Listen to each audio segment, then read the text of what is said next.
আসসালামু আলাইকুম ওয়া রাহমাতুল্লাহ। ইন্নাল হামদালিল্লাহ ওয়াসসালাতু ওয়াসসালামু আলা মুহাম্মাদিন ওয়া আলিহি ওয়া আসহাবিহি ওয়া মা ওয়ালা, আম্মা বাদ।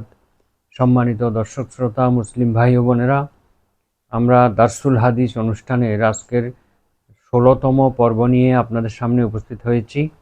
আজকে সহিহ বুখারী এবং মুসলিমে উল্লেখিত কিতাবুল ঈমান বা ঈমান পর্ব থেকে একটি হাদিস নিয়ে আমরা সংক্ষিপ্ত আলোচনা করব ইনশাআল্লাহ। চলুন আমরা শুরু করি। বিসমিল্লাহির রহমানির রহিম।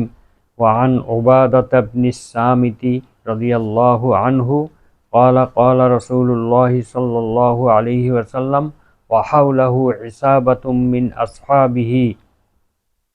উবাদা ইবনে সামিত রাদিয়াল্লাহু আনহু বিখ্যাত সাহাবী। তিনি বর্ণনা করেন যে মহানবী সাল্লাল্লাহু আলাইহি ওয়াসাল্লাম ইরশাদ করেছেন, এমত অবস্থায় তার চতুর্দিকে একদল সাহাবী বসা ছিলেন। ওয়াহাউলাহু, তার চতুর্দিকে, ইসাবাতুন, একটি দল, মিন আসহাবিহি, তার সাহাবীদের মধ্য থেকে একটি দল বসা ছিল।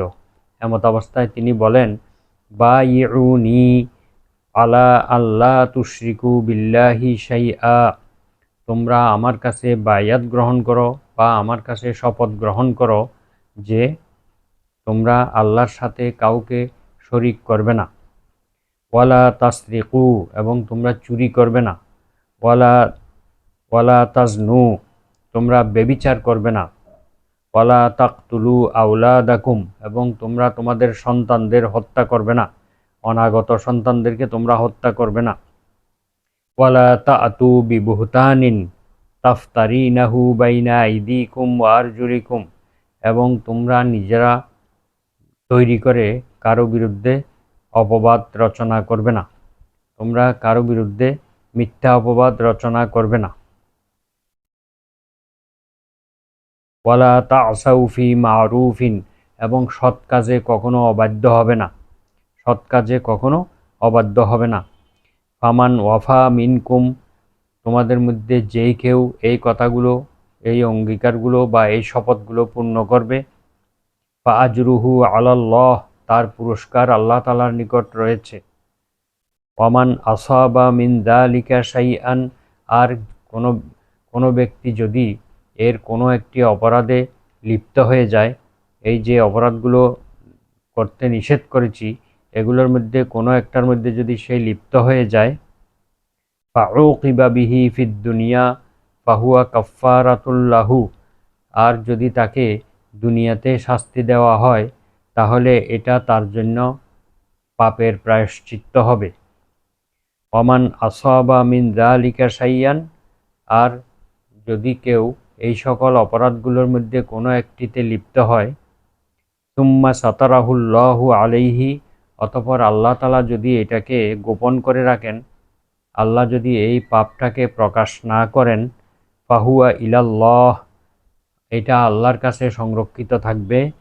ইনশাআ আফা আনহু ওয়া ইনশাআ আকাবাহু, আল্লাহ যদি চান তাহলে তাকে এই পাপ ক্ষমা করে দেবেন, অথবা যদি চান তাকে শাস্তি প্রদান করবেন।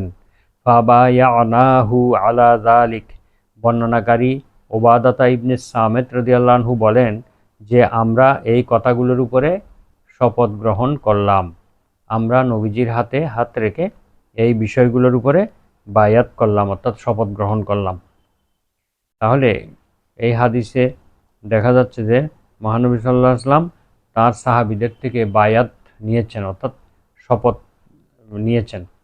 কিভাবে শপথ গ্রহণ করিয়েছেন? যে তোমরা আল্লাহর সাথে কাউকে শরিক করবে না, চুরি করবে না, ব্যভিচার করবে না, এবং তোমরা তোমাদের সন্তানদেরকে হত্যা করবে না, এবং কারো বিরুদ্ধে মিথ্যা অপবাদ রচনা করবে না, আর সৎকর্মে কখনো তোমরা অবাধ্য হবে না। আর যে কেউ এই কাজগুলো পূর্ণ করবে সে আল্লাহর কাছে পুরস্কার লাভ করবে। আর যে কেউ এই অপরাধগুলোতে লিপ্ত হয়ে যাবে তাহলে তাকে যদি দুনিয়াতে শাস্তি দেওয়া হয় তাহলে এটা তার জন্য আখেরাতের শাস্তির কাফফারা হবে। আর যদি শাস্তি দেওয়া না হয়, অর্থাৎ তার এই পাপ কাজটি প্রকাশ না পায়, আল্লাহ তাআলা যদি এটাকে ঢেকে রাখেন বা প্রকাশ গোপন করে রাখেন, তাহলে এই বিষয়টি সম্পূর্ণরূপে আল্লাহ তাআলার এখতিয়ারে থাকবে। তিনি ইচ্ছে করলে তাকে ক্ষমা করে দেবেন আর ইচ্ছে করলে তাকে শাস্তি প্রদান করবেন। এই কথার উপরে আমরা, বর্ণনাকারী বলেন, আমরা সাহাবীরা এই কথাগুলোর উপরে নবীজির কাছে বায়াত গ্রহণ করলাম, অর্থাৎ আমরা তার কাছে শপথ গ্রহণ করলাম। এবারে আসুন আমরা এই হাদিসের সংক্ষিপ্ত একটু অস্পষ্ট বিষয়গুলো স্পষ্ট করি। বায়াত কাকে বলে? মা মানাল বায়া, বায়াত শব্দের অর্থ হলো, শাব্দিক অর্থ হলো ক্রয় বিক্রয় করা, প্রতিশ্রুতি, অঙ্গীকার, ওয়াদা ইত্যাদি। ইসলামী পরিভাষায় কারো আনুগত্যের অঙ্গীকার করা, কারো কথা পালন করার জন্য চুক্তিবদ্ধ হওয়া ইত্যাদিকে বায়াত বলা হয়। অর্থাৎ কারো আনুগত্য স্বীকার করা এবং কারো কথা পালন করার জন্য অঙ্গীকার করা, ওয়াদাবদ্ধ হওয়াকে বায়াত বলা হয়।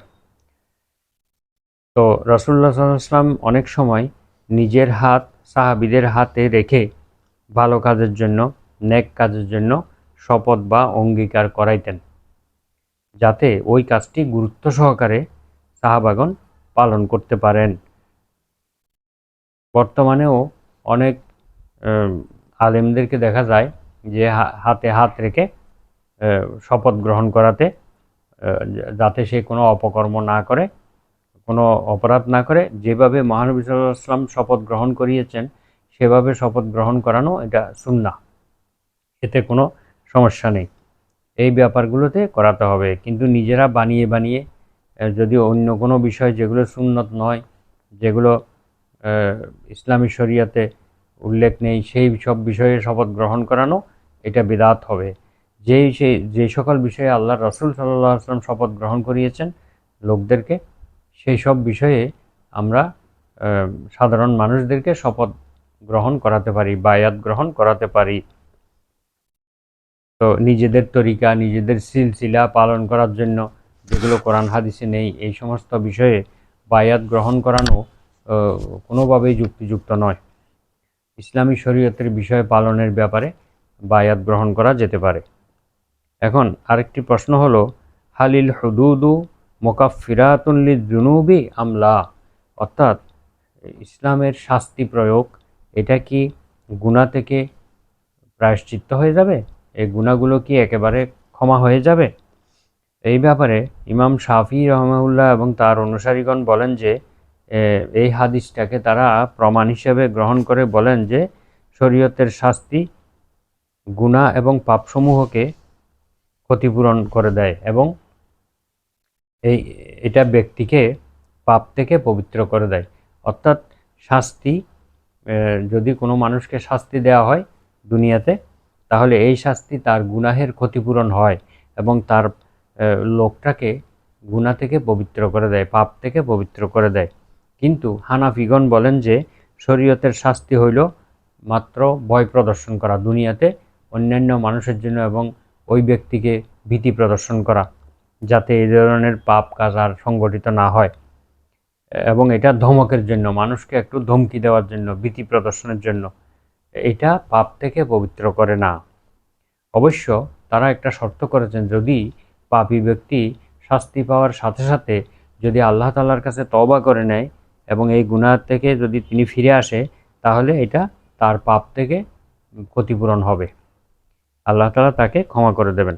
কারণ পবিত্র কোরআনে এসেছে, যালিকা লাহুম খিজিয়ুন ফিদ দুনিয়া ওয়া লাহুম ফিল আখিরাতি আযাবুন আলীম ইল্লাল্লাযীনা তাবু। দুনিয়ার শাস্তি হচ্ছে তাদের দুনিয়ার জীবনে অপমান এবং লাঞ্ছনা, দুনিয়ার জীবনে এটা শিক্ষণীয় বিষয়। ওয়ালাহুম ফিল আখিরাতি আযাবুন আলীম, এই অপরাধীদের জন্য আখিরাতেও রয়েছে কঠিন শাস্তি। ইল্লাল্লাযীনা তাবু, তবে তাদের জন্য নয় যারা তওবা করেছে।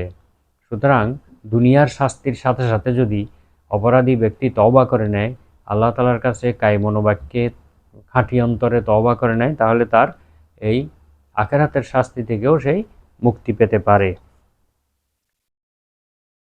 তো এর সারমর্ম হলো, হানাফিদের মতে পাপের ক্ষতিপূরণ নেই, বরং দুনিয়ার প্রশাসনের নিয়ম শৃঙ্খলার জন্য শাস্তি হলো ভয় প্রদর্শন করা এবং এটা একটা রাষ্ট্রীয় বা রাজনৈতিক কৌশল মাত্র। যদি পাপী ব্যক্তি যদি তওবা করে নেয় তাহলে সেটা তার ক্ষমা হতে পারে।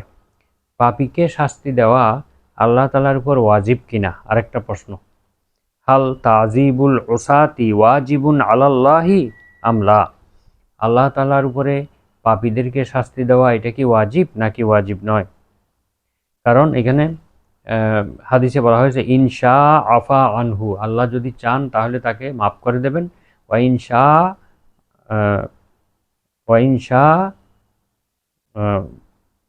আকাবাহু, যদি তিনি যদি চান তাহলে তিনি তাকে শাস্তি দান করবেন। তাহলে আহলুস সুন্নাত ওয়াল জামায়াতের দলিল হিসেবে এই হাদিসটি গ্রহণ করে তারা বলেন যে পাপীকে শাস্তি দেওয়া এবং পুণ্যবানকে সওয়াব প্রদান করা এটা আল্লাহর উপর ওয়াজিব নয়। আল্লাহ ন্যায় বিচারের স্বার্থে কাউকে শাস্তি দিলেও দিতে পারেন, আবার ক্ষমা করে দিতে পারেন, আবার তিনি কোনো পুণ্যবানকে পুরস্কার দিতে পারেন, নাও দিতে পারেন, সেটা হচ্ছে তার ইচ্ছা। এখানে তার উপর সেটা চাপিয়ে দেওয়া যাবে না, তার উপর ওয়াজিব নয়। মুতাজিলারা বলে যে, মুতাজিলা বিভ্রান্ত দল, তারা বলে যে পাপীকে শাস্তি প্রদান করা এবং পুণ্যবান ও আনুগত্যশীলদেরকে সওয়াব বা পুরস্কার দেওয়া এটা আল্লাহর উপর ওয়াজিব, তারা আল্লাহ তাআলার উপরে ওয়াজিব করে দেন। তারা বলেন যে এটা যদি না হয় তাহলে এটা ন্যায় বিচারের বিরোধী হয়ে যায়। অর্থাৎ ভালো কাজ যারা করছে তাদেরকে পুরস্কার না দিলে এবং অপরাধীদেরকে শাস্তি না দিলে এটা ন্যায় বিচারের পরিপন্থী হয়ে যায়। তাদের দলিল ওই সমস্ত আয়াত এবং হাদিস যেগুলোর মধ্যে পাপীদেরকে শাস্তি দেওয়ার কথা বলা হয়েছে, এগুলোই তাদের দলিল। অর্থাৎ তারা বলে যে এই আয়াতগুলোতে তো আল্লাহ শাস্তি দেওয়ার কথা বলছেন, এই হাদিসগুলোতে শাস্তি দেওয়ার কথা বলেছেন, তাহলে এই আয়াতগুলো দিয়ে তারা আল্লাহর উপরে ওয়াজিব সাব্যস্ত করে।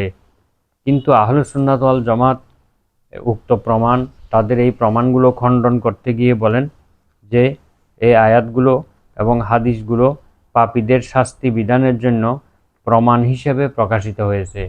অর্থাৎ পাপীদেরকে শাস্তি দেওয়া যেতে পারে এর প্রমাণ হিসেবে এই আয়াতগুলো হাদিসগুলো প্রকাশিত হয়েছে। এটা এই নয় যে আল্লাহর উপরে এটা ওয়াজিব, এই জন্যই প্রকাশ করেছেন আল্লাহ। অর্থাৎ আমার পাপীদেরকে শাস্তি দেওয়া আমার উপরে ওয়াজিব, এই জন্যই আল্লাহ এই কথাগুলো প্রকাশ করেছেন এমন নয়, ওয়াজিব হিসেবে প্রকাশ করেন নাই। কেননা আল্লাহ তাআলার জন্য কোনো বস্তু ওয়াজিব নেই। তিনি যদি ইচ্ছে করেন তাহলে তিনি পাপীদেরকে ন্যায়পরায়ণ হিসেবে শাস্তি দিতে পারেন, আবার তিনি অনুগ্রহ করে তাদেরকে ক্ষমা করেও দিতে পারেন। মোট কথা হলো আহলুস সুন্নাত ওয়াল জামাতের মতে আল্লাহ তাআলার প্রতি কোনো জিনিস ওয়াজিব নেই।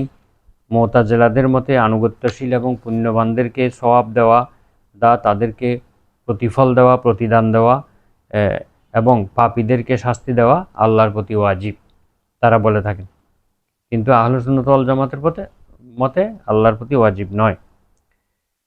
এখানে বলা হয়েছে আরেকটি বিষয় বলা হয়েছে ওয়ালা তাসু ফি মারুফিন, তোমরা কোনো ভালো কাজে, সৎ কাজে অবাধ্য হবে না। এর মানে হলো শরীয়তের দ্বারা যেই সমস্ত কাজ করা ভালো এবং যে সমস্ত কাজ করা মন্দ বলে সাব্যস্ত হয়েছে সেগুলোর অবাধ্য না হওয়া। অর্থাৎ যা ভালো বলছে সেগুলো যথাযথভাবে ভালো হিসেবে পালন করা, আর যা খারাপ বলা হয়েছে, নিষেধাজ্ঞা আসছে, সেগুলোকে পরিত্যাগ করা। কাজে অর্থাৎ সবসময় ন্যাক আমল করতে হবে এবং বদ আমল থেকে বেঁচে থাকতে হবে। এটাই হচ্ছে সৎ কাজের প্রতি অবাধ্য না হওয়া। অন্য আয়াতে আল্লাহ তাআলা বলেন তাআওয়ানু আলাল বিররি ওয়াত তাকওয়া ওয়ালা তাআওয়ানু আলাল ইসমি ওয়াল উদওয়ান, তোমরা সৎ এবং খোদাভীতিমূলক কাজে, আল্লাহ ভীতিমূলক কাজে তোমরা পরস্পরকে সহযোগিতা করো, আর তোমরা পাপ এবং সীমালঙ্ঘনমূলক কাজে পরস্পরকে সহযোগিতা করো না। আবার কেউ কেউ বলেছেন যে সৎ কাজে তোমরা অবাধ্য হবে না, এর দ্বারা ভালো কাজে স্বামীর নাফরমানি না করা। কোনো স্ত্রী যেন স্বামীর ভালো কাজে নাফরমানি না করে অবাধ্য না হয়, এটাই বোঝানো হয়েছে। তাহলে আমরা এই হাদিস থেকে যেই শিক্ষা পাই তা হলো যে কোনো অপরাধমূলক কর্মকাণ্ড থেকে বিরত থাকার জন্য আলেম ওলামাগণ সাধারণ মানুষকে শপথ করাইতে পারবে এবং ভালো কাজ করার জন্য তাদের কাছ থেকে অঙ্গীকার নিতে পারবে, এটা সুন্নাহ। তবে নিজস্ব দলীয় বা কোনো ধরনের বেদাতি কাজকর্ম চাপিয়ে দেওয়ার জন্য শপথ নেওয়া এটা কখনোই বৈধ হবে না। যে কাজগুলি শরিয়া সম্মত সেগুলি করানোর জন্য বায়াত গ্রহণ করানো যেতে পারে। তো আমরা আজকের আলোচনা এখানে শেষ করছি। সুবহানাকা আল্লাহুম্মা ওয়া বিহামদিকা আশহাদু আল্লা ইলাহা ইল্লা আনতা আস্তাগফিরুকা ওয়া আতুবু ইলাইক। আসসালামু আলাইকুম ওয়া রাহমাতুল্লাহ।